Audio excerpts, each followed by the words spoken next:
you want me to start, or do you want me to wait for the votes?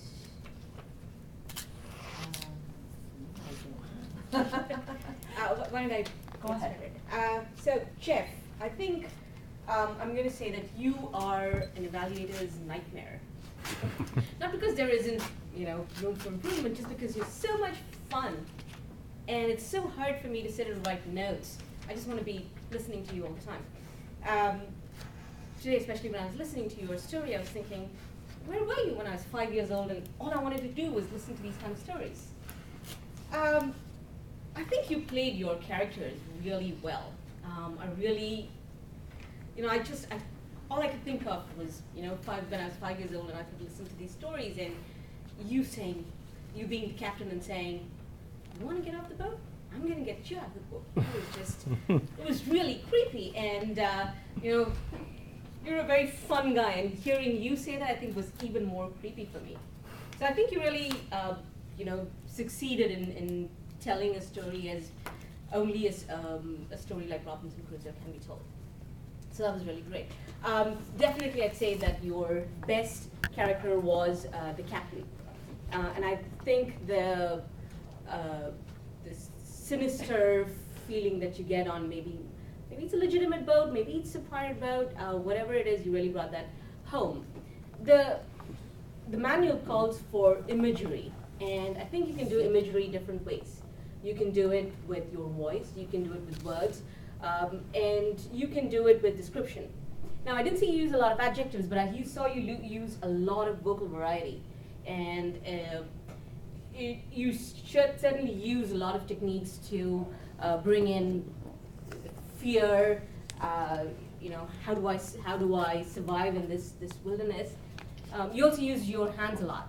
You use your hands. I think one of the best gestures was he caught some kittens.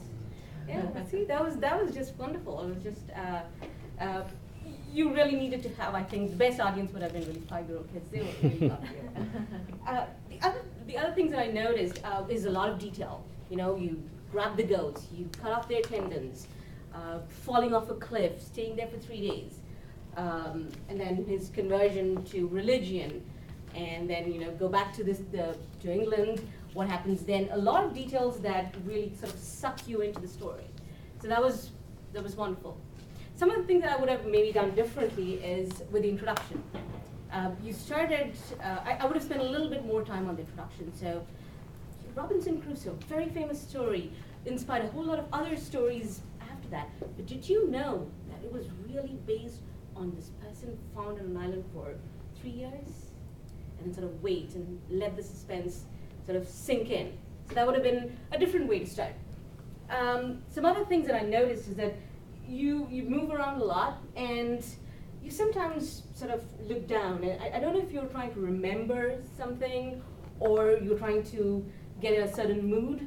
I think it does well a couple times. Maybe you did it a few more times, and I think would have been good, because you're not looking at the audience. You're pausing a little bit more than maybe I would. So that's something that you might want to think about doing differently.